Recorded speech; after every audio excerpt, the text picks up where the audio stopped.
Hi hello welcome to my channel. కేంద్ర ప్రభుత్వం దేశవ్యాప్తంగా వివిధ పోస్టల్ సర్కిళ్లలో ఉన్నటువంటి 44,228 ఉద్యోగాల ఖాళీల భర్తీకి గ్రామీణ డాక్ సేవక్ ప్రకటన విడుదల చేసింది.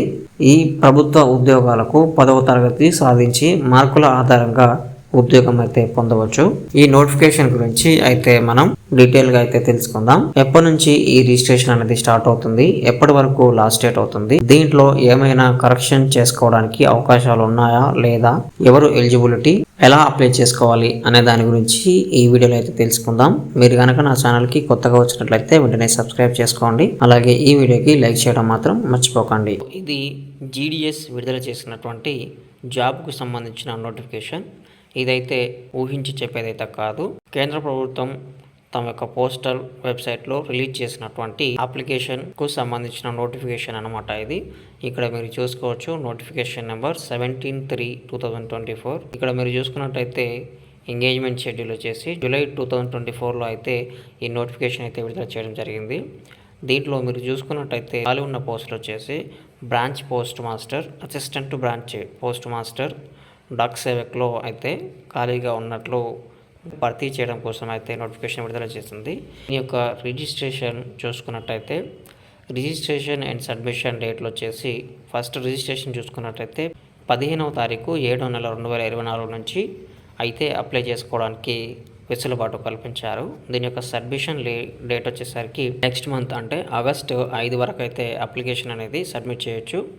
ఒకవేళ మీరు తప్పులు లేదంటే పేరు తప్పుపడడం లేదా ఆధార్ కార్డ్ నేమ్ చేంజ్ అవ్వడం, సర్టిఫికేట్ సరిగా అప్లోడ్ చేయకపోవడం లాంటివి ఏవైనా కరెక్షన్స్ ఉంటే ఆ కరెక్షన్ విండో అనేది నెక్స్ట్ ఆగస్టు 6వ తారీఖు నుంచి ఆగస్టు 8వ తారీఖు వరకు అయితే వెసులుబాటు కల్పించారు. దాని తర్వాత కరెక్షన్కు ఎలాంటి కరెక్షన్ చేసుకోవడానికి వీలైతే లేదు. దీని యొక్క జాబ్ గురించి చూసుకున్నట్టయితే first of all branch post master. ఈ బ్రాంచ్ పోస్ట్ మాస్టర్ జాబ్ ఏంటంటే డే టు డే ప్రతిరోజు పోస్టల్ ఆపరేషన్స్ అనేవి చేయాలి. ఆ బ్రాంచ్లో ఎన్ని పోస్టులు అయితే వచ్చాయో అన్ని పోస్టులను డే టు డే అయితే చెక్ చేస్తూ ఉండాలి. ఈజ్ ఏ సింగిల్ హ్యాండ్స్, తన చేతుల మీదనే ఈ పూర్తిగా బ్రాంచ్ నడపాల్సి ఉంటుంది.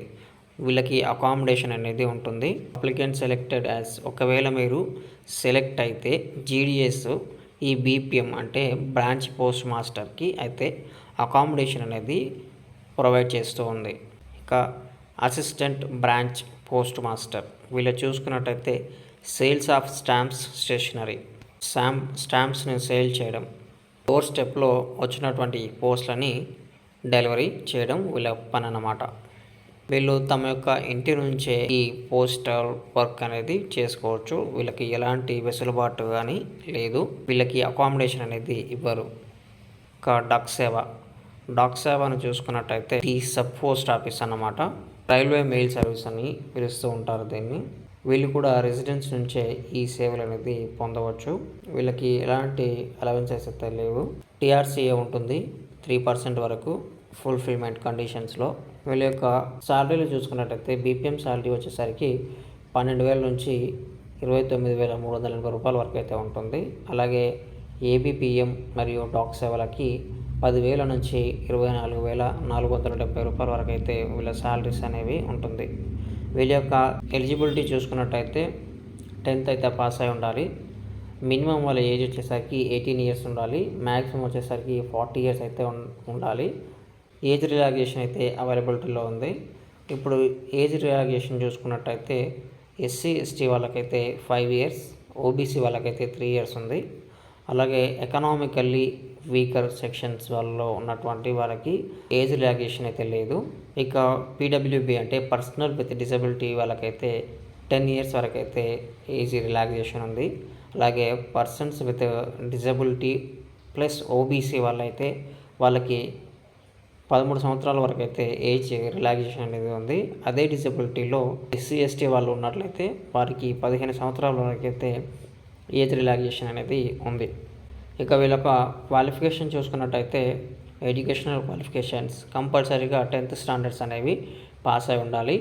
మ్యాథమెటిక్స్ మరియు ఇంగ్లీష్ అనేది ఖచ్చితంగా ఉండాలి.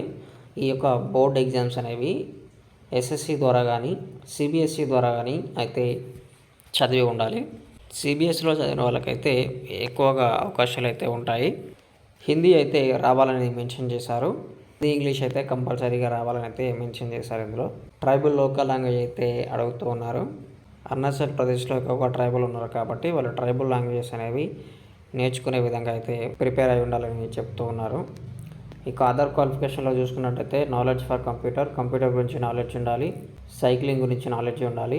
ఎవరికైనా డిజబిలిటీ ఉంటే ఆ డిజబిలిటీ సర్టిఫికేట్స్ అనేవి ఇక్కడ సబ్మిట్ చేయాలని అయితే చెప్తూ ఉన్నారు. నీ మెరిట్ లిస్ట్ ద్వారా అయితే సెలెక్ట్ చేస్తూ ఉంటారు. నీకు మ్యాథమెటిక్స్, హిందీ, ఇంగ్లీష్లో వచ్చినటువంటి మార్కుల ద్వారా అయితే నీకు మెరిట్ లిస్ట్ అనేది తీయడం జరుగుతుంది. ఆ మెరిట్ లిస్ట్ ద్వారా అయితే ఎంపిక చేయడం జరుగుతుంది. మీకు ఒకవేళ 10th గ్రేడ్ పాయింట్స్ వస్తాయి, గ్రేడ్ పాయింట్స్ ఇవ్వమంటుంది. ఒకవేళ మీకు కనుక గ్రేడ్ పాయింట్స్ లేకుండా మార్కులే ఉంటే మార్కులని ఇవ్వమంటుంది. ఇన్ కేస్ ఒకటి కాకుండా ఒకటి తీసుకున్నట్టయితే గ్రేడ్ పాయింట్స్ని మార్కులోకి కన్వర్ట్ చేస్తే కొన్ని టైంలలో క్యాన్సిలేషన్ అవుతాయని అయితే చెప్తుంది. ఇంకా డాక్యుమెంట్ విషయానికి వచ్చినట్లయితే 10th mark sheet, identity proof, caste certificate, ఒకవేళ మీకు ఫిజికల్ విత్ డిజబిలిటీ ఉన్నట్లయితే ఆ సర్టిఫికేట్, అలాగే మీరు ఒకవేళ ట్రాన్స్జెండర్ అయితే ట్రాన్స్జెండర్కి సంబంధించిన సర్టిఫికేట్, మీ యొక్క డేట్ ఆఫ్ బర్త్ ప్రూఫ్, అలాగే medical certificate issued by medical officer, ఏదైనా గవర్నమెంట్ ఆఫీసర్ దగ్గర నుంచి మీరు మెడికల్ సర్టిఫికేట్ అనేది తీసుకోవాల్సి ఉంటుంది. అలాగే మీ యొక్క కాంపిటేటివ్ అథారిటీ నుంచి మీరు ఈ సర్టిఫికేట్ అనేది తీసుకోవాల్సి ఉంటుంది. అది మీ ట్రైబల్ అరుణాచల్ ప్రదేశ్ అయితే. ఇవన్నీ మీరు సెలెక్ట్ అయిన తర్వాత ఫిజికల్ వెరిఫికేషన్లో అయితే చూపించాల్సి ఉంటుంది.